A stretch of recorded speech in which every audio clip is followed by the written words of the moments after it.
గంగమ్మ కృష్ణమ్మకు చెప్పమ్మ కష్టం కలిగించొద్దని,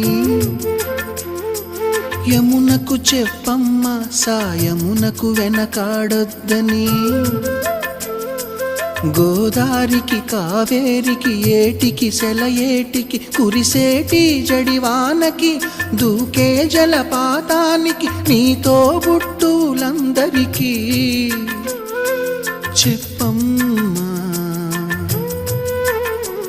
మా గంగమ్మ. జీవనదివిగా ఒక మోక్షనిధివిగా పండ్లు పూలు పసుపుల పారాణి రాణిగా